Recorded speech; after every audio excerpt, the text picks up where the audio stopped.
Have you ever felt like you're constantly asking for things, but never seem to get them? Pray, you wish, you hope, but the things you desire always feel just out of reach. I was in that exact same place until I had a conversation that completely changed my understanding of how reality works. It was a message, a secret if you will, that felt like it came from the source of everything.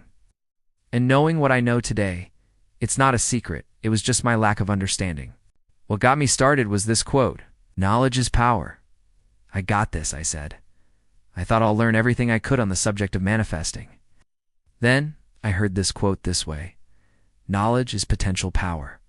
Now imagine one word can shift everything, that changed everything again. Yes. I had a ton of knowledge but didn't do anything with it for a very long time. I was just well educated. But then the explanation came, and it was like a light bulb switched on in my soul. The universe operates on a system of lack and fulfillment. So if you ask for less, it gives you less. If you ask for more, it also responds to that command. I'll explain this further in the video. We're not here to ask for things we don't have. The truth is we already have everything. I know. That sounds confusing also. Every single thing we could ever want, hope for, or dream of already exists. It's all here right now. We're just not experiencing it yet. Think about it like this. Imagine an infinite ocean, a vast sea of pure potential. In this ocean, every possibility exists simultaneously. Everything that has ever happened, everything that is happening right now across the entire cosmos, and everything that will ever happen, it's all there, swirling together in this eternal moment of now. Your past isn't gone, as you hold memories of it, and your future isn't some distant destination. There's only the present moment which exists. If you can acknowledge this fact, you're way ahead of the game. They are all just different coordinates within this infinite sea of possibilities. See, decisions can only be made in the now, today, so why worry about anything else? Here's a brain teaser for you. Why pray when you can worry? Wait a minute, you say, that didn't sound right. It's why worry when you can pray, right? Your job, our job, isn't to create something from nothing. I know, another head-twisting phrase. It's not about begging a distant power to grant us a wish. Our role is to be conscious of selecting the proper wording. Did you know when you insult someone for anything, anywhere, talk or insult or belittle them for whatever reason, you are doing this to yourself? And actually, you'll be keeping that person you said something negative about to stay in their environment way longer. This might sound completely off the wall, but I invite you to start speaking better and feel the difference it will make in your personal life first. This is important. No, wait a minute. This is crucial. If you want to grow and connect with healing your body or attain other desires you would like to attain in life, continue watching. We are here to reach into this sea of infinite possibilities and simply call forth the specific reality, the specific experience that we choose to have. You are the captain of your ship, navigating the huge territory the universe has offered us. So how do we do that? How do we call forth a reality? It's done through three powerful tools that we all possess: our thoughts, our words, and our actions. These are the divine instruments of creation. Thought is the beginning, the seed of all experience. Word gives that thought form and power. And action brings that thought and word into the physical world, making it manifest. But here's the part that most people miss, the critical key that unlocks this entire process. It's not just about the surface level thoughts you have or the words you say. It's about the thought behind the thought. What is a belief? It's a thought repeated over and over again. What is a habit? It's a behavior repeated over and over again. Our personal habits and beliefs have been conditioned into us through watching and listening to our parents, friends, teachers, books, movies, media, and so forth. Much of these habits started from the day we were born until about age 7. And then as we get older, we are influenced by movie stars, rock stars, or TV programs which mesmerizes us from there on in. It's the deep, underlying belief or feeling that sponsors your every thought, word, and action. Let's look at a common example. Many people pray or affirm, "Please God, please give me what I need to survive." On the surface, this sounds like a humble and reasonable request, but what is the sponsoring thought behind it? The underlying belief is, I do not have what I need to survive right now. It's a statement of lack. Once I understood this, I started changing the way I spoke. Like, have you ever noticed the government signs by the highways says, "Don't drink and drive"? No. Did you know the subconscious mind does not register the word "don't"? It just hears the word "drink" and "drive." Now, the way it should be worded is "drive sober." Can you hear the difference? That is a game changer. That is why it is so important to use the right words. Otherwise, you are telling the universe, "I am in a state of not having," and the universe, in which an analogy could be, is the biggest store in the world. It dwarfs Amazon. Remember, in its infinite wisdom and objectivity, has only one answer to every declaration you make. Its only job is to reflect your truth back to you. So when you declare, "I am in a state of not having," the universe says, "Sure, I'll get that for you." Meaning, if you've asked for more of anything, it means you are lacking of this substance or thing. And it will move heaven and earth to make sure your outer reality matches your inner truth. Doesn't judge, it just confirms. Every thought you have that is not of love, respect, wellness, financial abundance, beauty, and many others will take you away from the field of intention from which you came. Millions of people say this every day. I want more money. But what happens when you say you want something? The sponsoring thought is that you don't currently have it. The experience of wanting is an experience of lack. Read it again. It's important. So, when you put out the energy of, "I want more money," the universe responds perfectly by saying, coming right up, it gives you the experience of wanting more money, meaning not having it. I know, again, it's hard to wrap your mind around that saying, isn't? Let me word it differently for you. Say you want more money. Dear universe, source, God, or whatever you believe in. Remember, it's your unshakable faith that brings you what you desire most in life. Back to how I would ask for more money. Dear universe, bring me opportunities, ideas, and joy to increase my financial status. And the most important find in my personal life was this. I concentrated on what brought me the most joy in my life. Why would I say that? Simply because when you are in a state of joy, your frequency rises. Your mind is less cluttered with problems. I must tell you that faith has nothing to do with religion or God. It is a decision one makes to heal or attain a desire or outcome. It's a plus if you believe in a higher power, although, can you see the difference? Your job now is important. Be aware something is coming your way, such as from a video, a movie, a friend, a book, your intuition. It's endless. Again, be aware. Once you have asked the right way, using proper wording, it is coming your way. Pay close attention. There is no timeline as to when you will receive an answer. That will depend if you can sincerely stay in this frequency. Okay, some of you asked, what's a frequency? Here's an analogy. You're listening to the radio, and it's on the channel you want. It sounds great.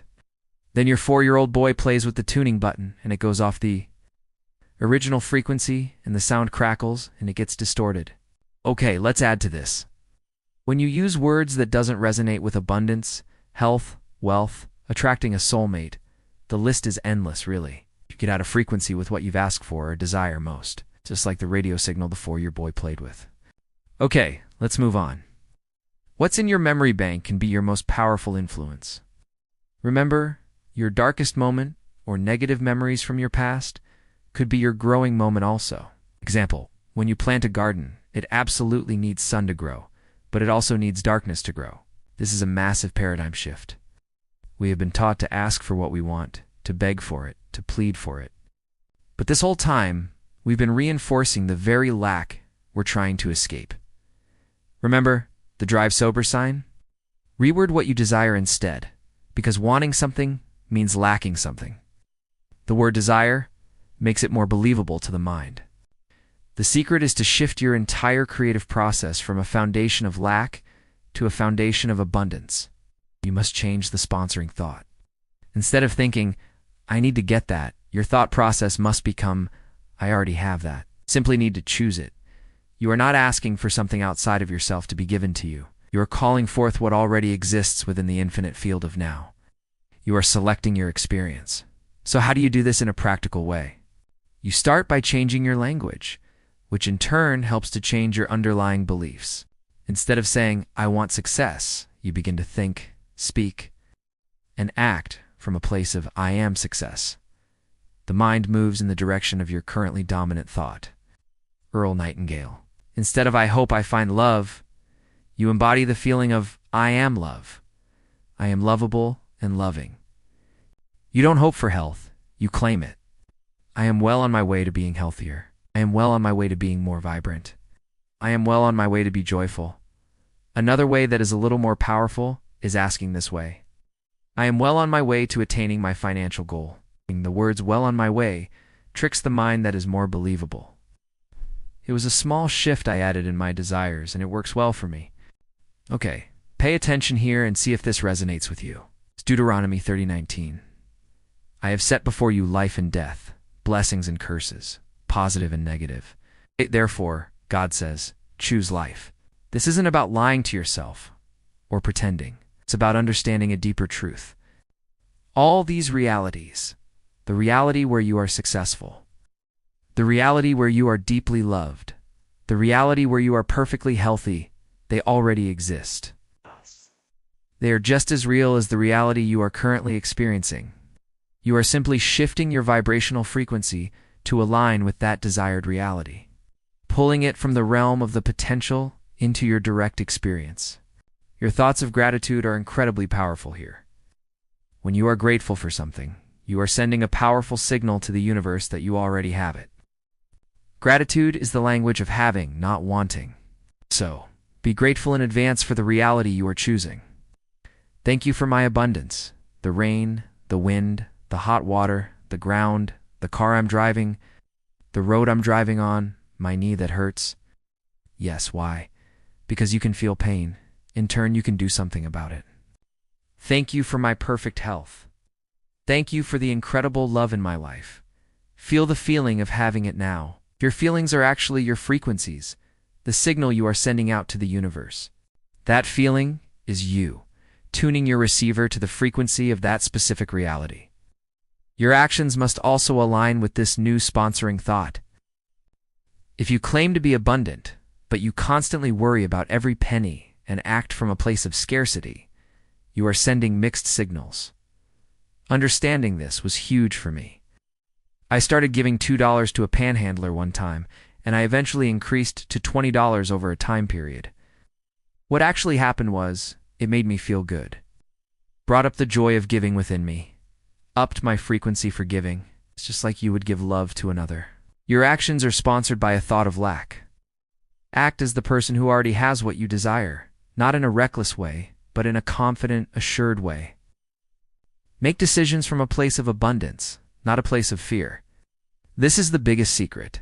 You're not a powerless being at the mercy of circumstance. You are a powerful creator, a selector of realities. You are standing in the middle of infinite choices and experiences, and you have been given the divine power of thought, word, and action to choose your plate.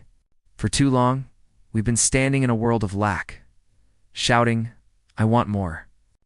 All while the universe is saying, I hear you, you are hungry. Your wish is my command. It's time to stop declaring your hunger and start filling your plate. It's time to shift your sponsoring thought from lack to abundance, from wanting to having. You are not a powerless being at the mercy of circumstance. Be grateful for everything. You already have everything you want. It's all here, right now. So take a moment today, quiet your mind, and ask yourself this powerful question. What reality am I choosing to call forth from the sea of infinite possibilities today? The choice is, and always has been, yours. Read this and really grasp its meaning. Wisdom is Avoiding All Thoughts That Weaken You by David Hawkins. Example, if you feel impoverished in your happiness in your love relationship, at work, this will spill over into other areas of the mind where, say, your financial situation is taking place. You see, you will be so preoccupied with the mess you're in, you won't find time to seek out your personal goals. The common mistake many of us make is thinking we have a genie in a bottle. Now make a wish, and poof, get what you've asked for. Wishes do come quickly once you master your thoughts, and you will improve significantly as the weeks and months go by. But the poof theory only exists for those people who have an unshakable beliefs, faith, and mindset. Deprogramming or reprogramming your mindset plays a key and significant role in eliminating these limiting beliefs you've carried all these years. Hopefully, this has sparked some enthusiasm in you, and you're somewhat motivated to take on your long-awaited projects. Reflect on the above for a while and really grasp the content. A great way to remove resistance in your mind and body is to concentrate on forgiving those who have hurt you. How long are you willing to give your power to people who have hurt you? And how long do you want to feel this pain? Your decisions will only advance you towards another venture, another plan, another goal, another relationship, another understanding, and we all have challenges. Every one of us, including I, have challenges in life. I now take negative events as a learning experience and create new and empowering anchors. I will speak on creating empowering anchors in a future video if that interests you. You might think an anchor is meant to hold a boat in place in rough waters, right? This anchor is actually a way of snapping out of it and creating new and empowering beliefs. If this message resonated with you, share this video with friends. If you don't know already, the universe responds back to you when you in turn help another. That also means sharing inspiring information with someone you could actually change their lives. What you sow returns to you tenfold.